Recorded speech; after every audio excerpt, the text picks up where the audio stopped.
I've spent £24,000 on my business and property education. It's easy to do, just need to do it. Fake, half of them. They're all fake. Deal? I don't really want to pay more money right now for a service what I'm not happy with. This week, I'm refinancing 9 properties back in the UK. I'm a property developer, built my property portfolio to a point where I actually own 30 properties in Nottingham in the UK. And I've built my portfolio by getting creative with doing joint ventures, working with investors. I'm currently in Dubai and I'm about to check out of this Airbnb that I'm staying at. It's been nice, but I'm about to go to Marina. It's a very big week. I've just paid £6,000 for the valuation fees. It's a little bit nerve-wracking, to be honest with you. Hopefully we get good valuations on them. They're all HMOs, shared accommodations, and they're all in Nottingham. Check out the view, guys. This is where we're at right now. About to check out. So, this is one of the best coffees that you will get in Dubai. Everyday roastery. Now this is 10 out of 10 coffee. Yeah. Look how big this coffee is, guys. This is a fire coffee, I'm not gonna lie. Let's pop that down here. Just whilst we open the gates of heaven. Wow. Just woke up. I'm gonna go for a haircut. I've ordered an omelette from IHOP. I've got some work to do. I'm gonna do that. But another exciting day in Dubai. Stay tuned. Yes, guys, I've got the IHOP. There you guys, so right here. When I'm in Dubai, I'd love to get this. This is a spicy chicken omelette from IHOP. Chocolate pancakes. Look at that. Perfect. So this was £25. Yeah, it's not that cheap, but it's worth it. It's worth it though. It's worth it. Trust me.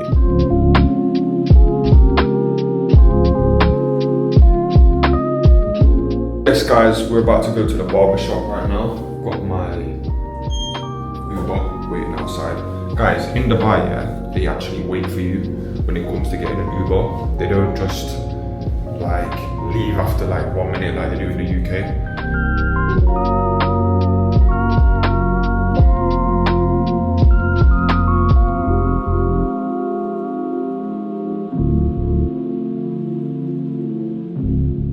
Trying to find my Uber. Dubai, it's very easy just to get Ubers everywhere. It's super cheap. Yeah, it's dead easy, guys. Similar to UK, it's easy to do it. So I'm getting a lot of questions about the large HMO and how I did it, how I plan on doing more. So basically, guys, with large HMOs, you can just take a normal family home in a non-Article 4 area and you can make it up to a 6-person HMO with no planning permission in the UK. However, if you want to make a larger HMO, like a 7-bed, 8-bed, 9-bed or more, then you have to go in for planning permission, okay? So you have to do a lengthy planning application process. It's quite long. You need a planning consultant to do it for you, and it will usually cost you around £2,500 to do that. What I would recommend you guys do is don't just buy a house and then go straight in for, 7, 8 or 9-bed HMO status by doing the planning application. Turn it into a 6-bed, get it licensed as a 6-bed, get the HMO license approved, and then you make the application to turn it from a 6-bed to a 7-bed or 8-bed or 9-bed. This tip really helps me. I know speaking about it in last week's vlog, I was getting a lot of questions, people want a bit more clarity. So that's how you do it, guys. That's how I've done it. That's how I've created several large HMOs. Now don't get me wrong, guys, sometimes I have gone straight in for planning, turning a normal 3-bed house into like a 8-bed HMO, and it has been approved. But I do think it just makes a lot of sense to kind of get it approved. Your likelihood of getting it approved should increase quite a lot. So yeah, hope that makes sense, guys.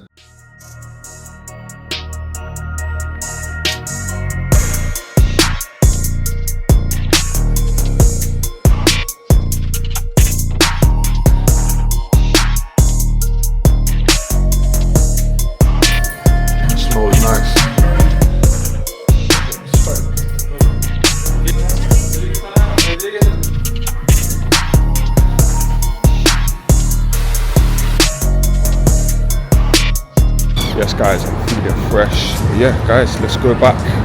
Let's get some work done today.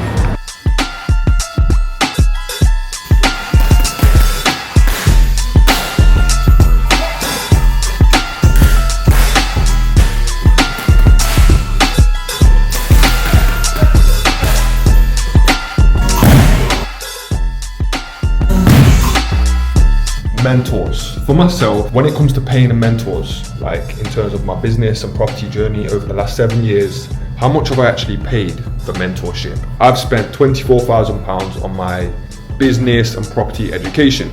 Now, you might be thinking that is a lot of money, but that's stretched over 7 years. The biggest purchase I did was a program, training and mentorship program, which was £12,000 that I purchased.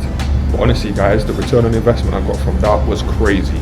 So I'm glad I did it. So I'm a big fan of investing in yourself, getting educated, getting education. I stand by that. And I think if you are really looking to be successful with whatever field you go down, if you're looking to do property or any other business, you need to learn from people that are actually doing it themselves. And that's what having a mentor is all about, is finding someone that's doing what it is that you want to do to a very high level and then just learning from them. No, I know, but you don't even need to defend yourself though, because honestly, like, I'm not personally attacking you. Because with property management, everything needs to be fully organized. It needs to be more automations. It needs to be on some sort of app. But I've been saying this, nothing's happening about it. I've said it so many times. But I feel like we're on like 2008 systems. That's what it feels like. And that's just me being honest. But it sounds like you're saying, oh, we can't do the functionalities what you need. But the thing is, I've just paid someone like £6,000 to help me with my business, to make things more automated, to do a CRM, to have like a lot of back-end like automation stuff.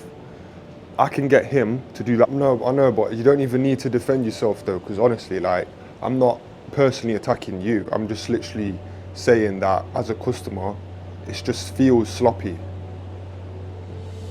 It doesn't feel organized. It feels like I've got no way of seeing where I'm at with my properties. And that's what's stressing me out. It's like, for example, the mushroom situation.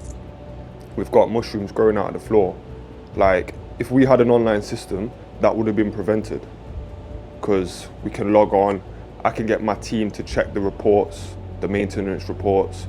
It's less manual input for you, because there's more automations. Like, things will flag up and it will have like an action point for me to do. Do you know what I mean? So all this stuff here will actually help you to make your life easier. It'll help me as well, because I know where I'm at all times. So it's like, it's easy to do, just need to do it. I don't really want to pay more money right now for a service what I'm not happy with. No, on the basis that there's too much manual input. So there's too much like back and forth with me, with you. It needs to be more like, I can log on to the app, I can see where we're at, I can see this statement, that statement. I don't have to send emails to asking for this statement. Things will flag up as a notification for me if there's any maintenance work needed. If someone's missed a rent payment, it will flag up for me. There's so much we can do, but we're just not doing it. So my refinances, yeah, it's definitely a big thing. I feel like, I am just hoping for the best, because with these refinances, if we do get downvalued, then I do think some of my JV partners are going to be a bit annoyed or sad or down, and I don't want that. But at the same time, it is out of my control. So I can't put too much pressure on myself and think, oh, this is my fault, or blame myself, because if we do get downvalued on some of the properties, or all of them, it's probably due to the market conditions, because I was getting really good values for like 2-3 years on HMOs in non-Article 4 areas. I was getting good valuations. Occasionally we would have a slip up where we would have a few properties downvalued, etc. But in general, I was getting these good valuations. If that stops happening going forward, I do think it's probably going to be because of the market conditions. It's not really anything I've changed or done differently. I think it's just literally the government's come into power. They've made it harder for landlords. They've introduced certain rules, regulations. They've increased the stamp duty. So there's lots of question marks around property. So that's why I think the banks will be more conservative with their values. But we're going to have to see, guys. We're going to have to see. Let's not stress about it. Let's just see what happens. But I'll let you guys know. As soon as we get the refis done, I'll let you know what happens with it. Anyway, checking out. I'm just working from here right now. This is my new apartment. It's in Business Bay. Sorry, it's in Marina. What am I talking about? It's the balcony, guys. Marina. Marina, Georgina, man. But yeah, so what I've just done is I just had a conversation with my team, and basically we're going to be getting all of these valuations done with one lender and one surveyor, but also we're going to get all of them done as well with a different lender and a different surveyor. So we're actually going to get two, but one of the lenders, like the banks, they basically don't charge you a valuation fee. So I'm going to try and jump on a Google Meets with them and like just tell them the situation and just say, look, these are the properties, go through each one. I've got a list of all of the properties that we want to refinance, and just see their views, see how they would value them. Would we be looking on a bricks and mortar valuation, a hybrid valuation, or a commercial valuation? And just I'll ask them the questions how they're looking to value it, and then take it from there. So it's always good, well, not always, but you can always get multiple valuations if you need them on a property. So that's one thing to note. If you do get downvalued on a property, don't start crying and moaning and whinging and complaining. Just get another valuation.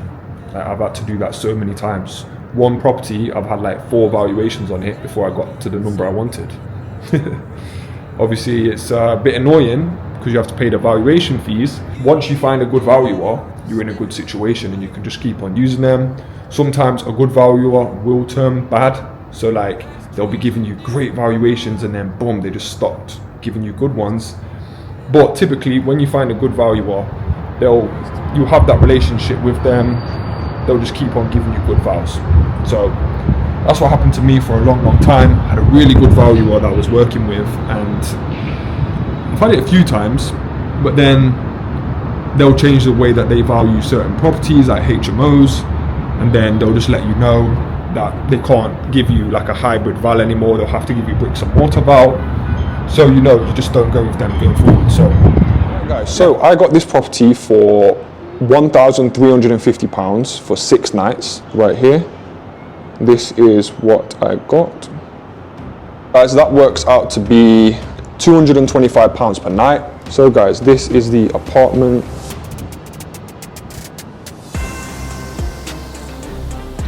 I've removed all the furniture because it does look a little bit messy, but look, I like how they've just got flowers there. That's quite a nice touch. But yeah, £225 a night is not bad for this property.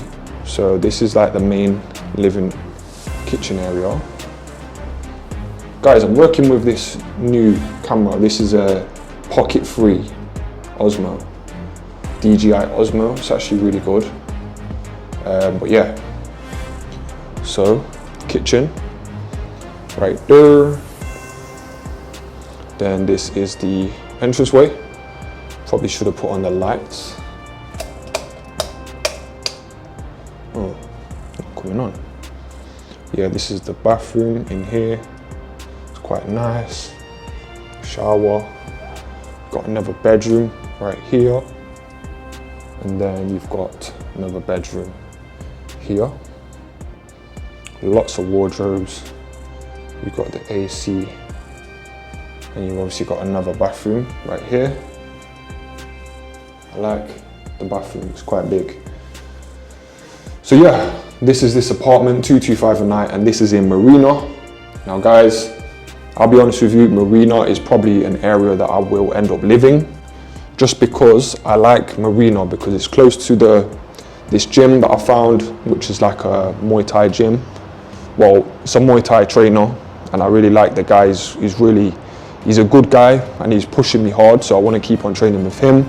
But then also, there's a lot going on in Marina.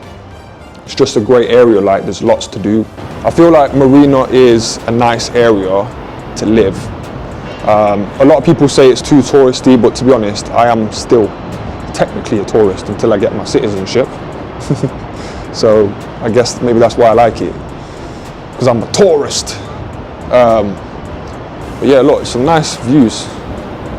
So this building right here, this is the Cayenne Tower, the one on the left.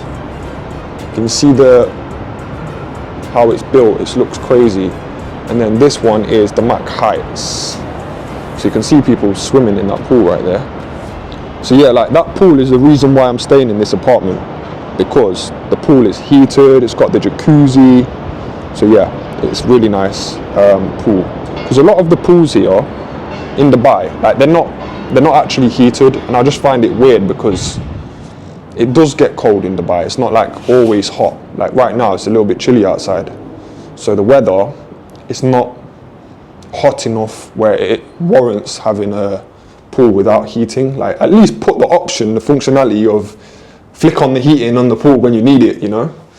But yeah, wherever I move to in Dubai, I'm definitely getting a heated pool and hopefully a jacuzzi and a gym. Of course, we need a gym there, 100%. It's the high performance way. We need to look after ourselves. Okay, so maybe you're struggling, you're in a job that you don't like, you know, you're not happy with your current situation. Well, what I can say to you is that you're gonna need to change your mindset. That's gonna be the first thing. So a lot of people come to me, they wanna change their lives, you know, they wanna get into property, leave their job, escape the 9 to 5. But when it comes to what they're actually doing about it, this is where they're going wrong. They're not actually taking any action towards it. All they're doing is just having the idea here, but they're not actually implementing. Now, in terms of getting started, the thing that you're gonna need to do is, number one, is kind of get into the learning mindset. And like, every day you need to start out on a blank canvas. So like, just leave your ego at the door, you know, stop thinking you know everything, you don't.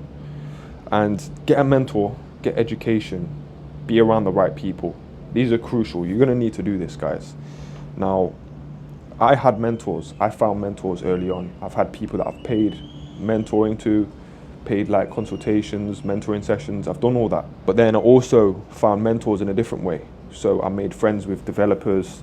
I was able to provide value to them by putting them on my YouTube channel, and then they kind of helped me with my property journey. So do that as well. But as well, don't be so tight. Like, don't be frugal and think, oh, I can't pay to invest in myself, my education. I'm just gonna do it just for my own self-learning. Don't be like that, guys. You really do, you know, I wouldn't be where I am right now if I didn't pay people to kind of help me along the way. Because at some point, guys, you're gonna need that specialist tailored advice that only someone that's very experienced in that field will know. So another thing is procrastination. Now, guys, if you are serious, you want to get started in property, you need to take action now. You can't just keep pushing it back and pushing it back, coming up with all these excuses of why now is not the right time. This is the right time, okay? Now, honestly, guys, the people that I meet, like old people that I meet, they might be like 60, 70 years old, that landlords that have got big portfolios, you know what they say to me? Their biggest regret is they wish they never sold X property or X property, and they wish that they bought more. This is a legit thing that keeps coming up whenever I speak to anyone older. That's what they always say. I wish I bought more and I wish I didn't sell any of my properties. That's a learning lesson in itself. So, yeah. The biggest regret you're going to have in life is not doing something, not trying, you know. So you need to try. You need to go for it. And honestly, we live in a generation where people want things like this. They want instant gratification on everything. Well, guess what, guys? If you want instant gratification, don't do property. Just go do something else like crypto and lose money. Yeah? Go and do trading and spend hours learning it and then just lose money. Go and do it. You want to gamble? Go and gamble. You want a safe investment strategy, something that can build you wealth long term and give you really good cash flow, then get into property. But you need to get into the mindset of it's going to be hard and you're going to have to invest in yourself. You're going to have to push yourself. You're going to have to study like crazy. You don't have to do all these things. So I think you need to snap out this weak mentality of you want to do minimal to get maximal. It's just not going to work, guys. It just doesn't work like that in life. Anything that's worth doing is going to be hard. So just really think about that, guys. My rant's over for today. I'm checking out.